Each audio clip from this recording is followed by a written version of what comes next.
Hello everybody, I'm gonna be making more YouTube videos.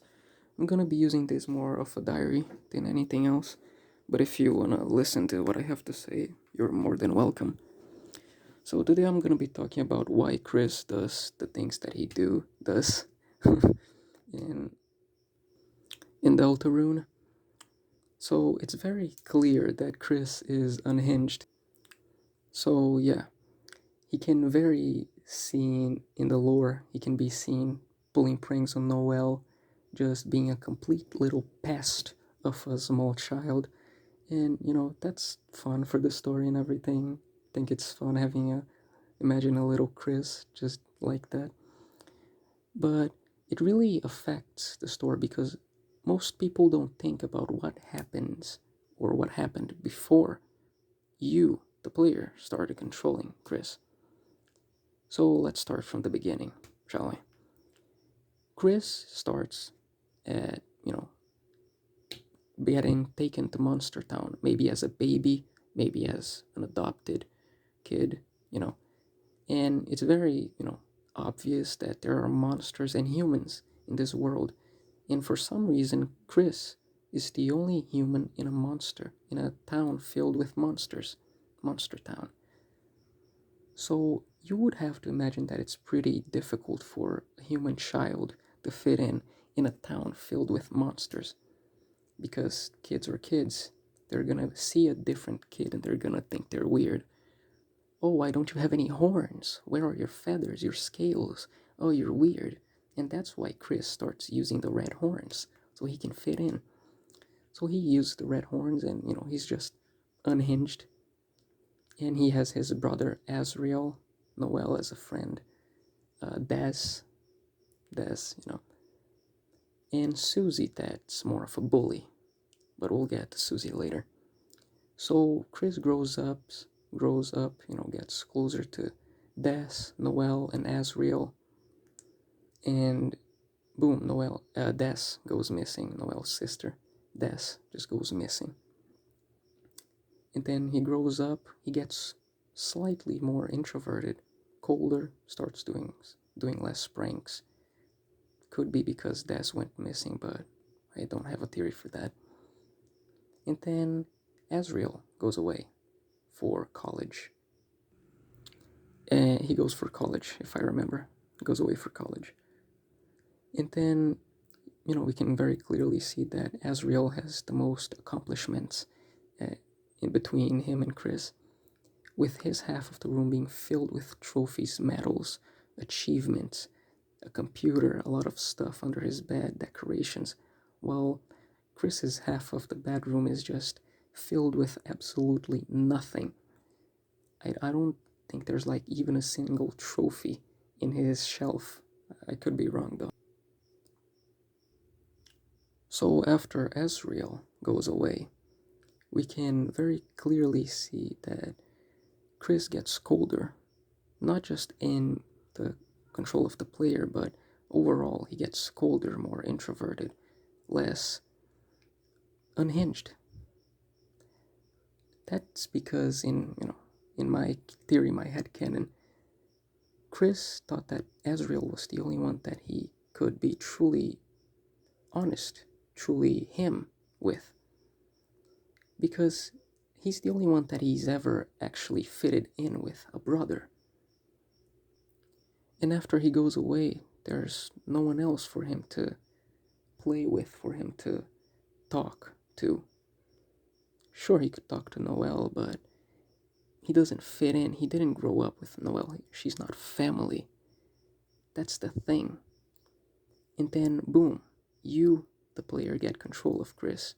You play throughout chapter 1, and at the ending, Chris pulls you out and he gets control again and he smiles. In my theory, he smiles because he liked what you did. He enjoyed it. He had fun. After so long, he had fun. After his brother being gone, after being bullied by Susie, after not fitting in, he had fun.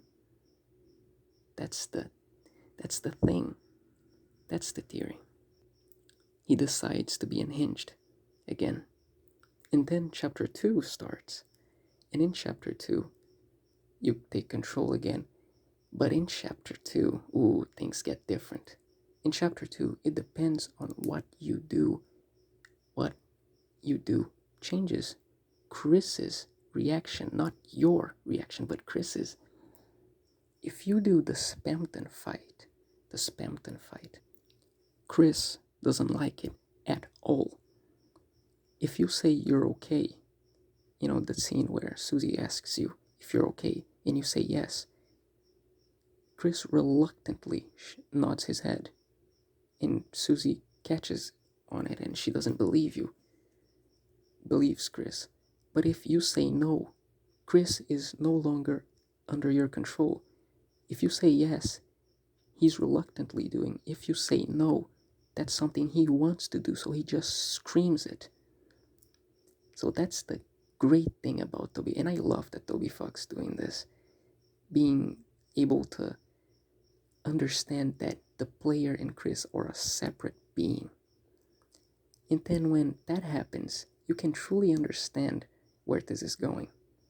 And when you get to the ending of chapter 2, Kris just goes, throws you in the sink cabinet, slashes the tires, goes back in, pulls the sew out again, opens the door, turns on the TV, gets close to Susie, doesn't do anything, walks out, you know, puts the heart back in and watches the room flood with the fountain, the dark fountain.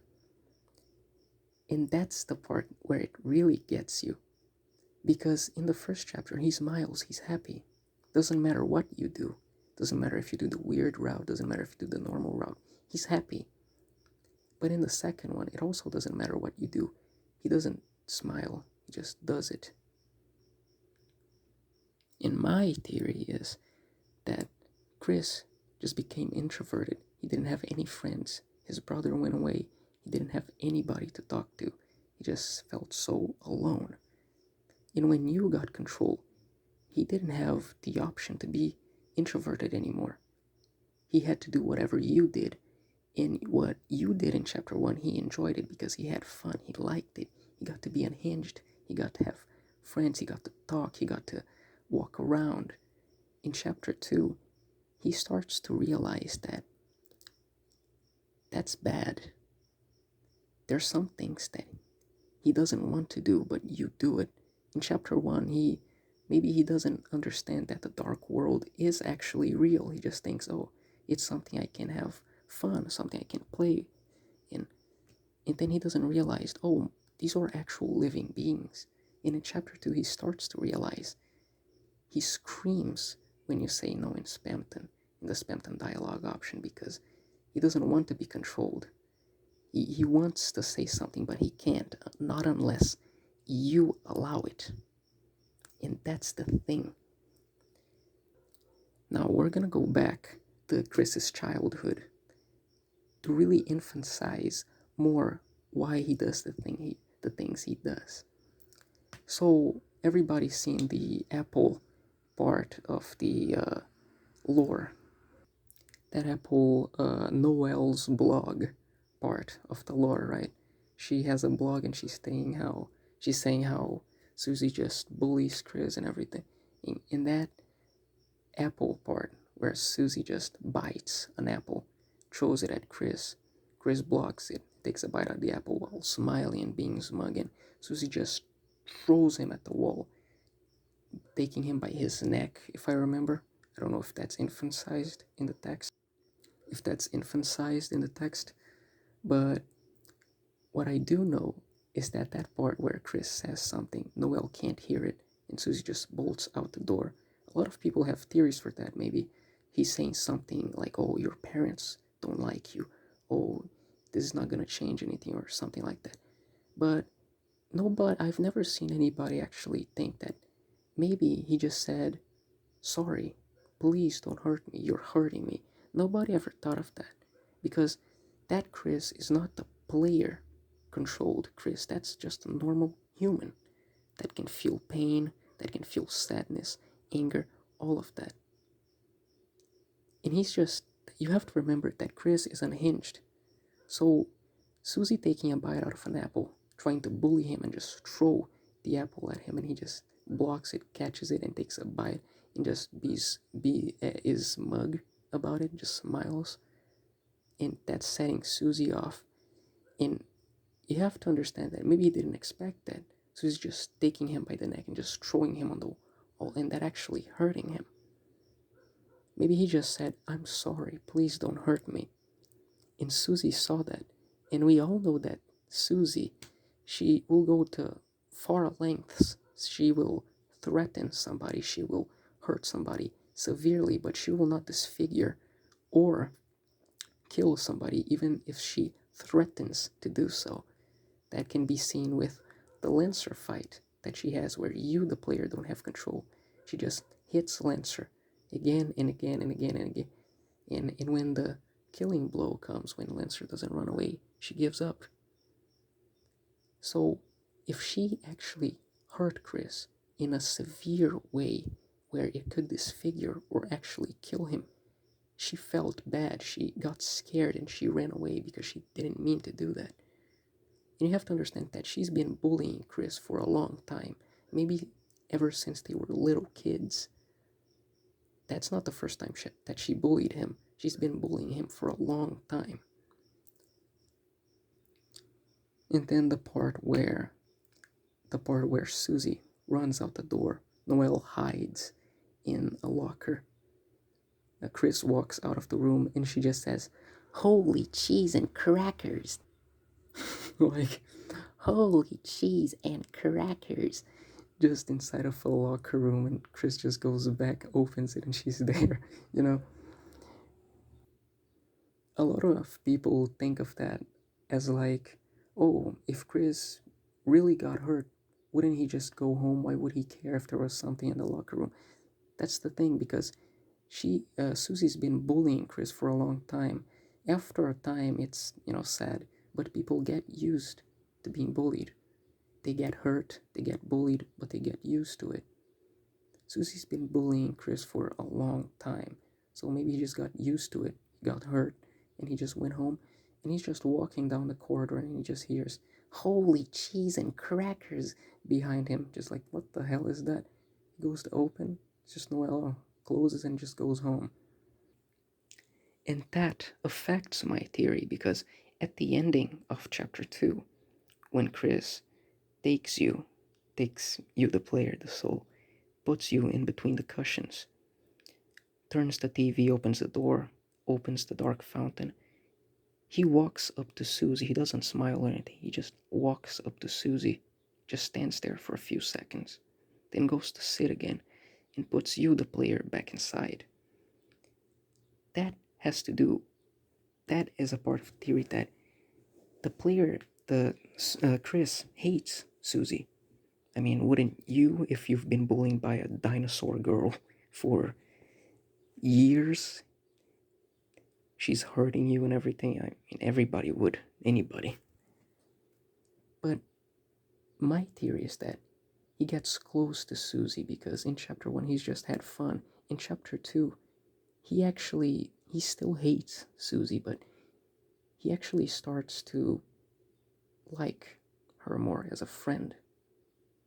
He just looks at her and tries to forgive her, but he still can't. So he just goes back and just puts you there. So that's why Kris does what he does. It's not because he's this unhinged man, teenager guy that just pulls springs on everybody and just, Kara 2.0. No.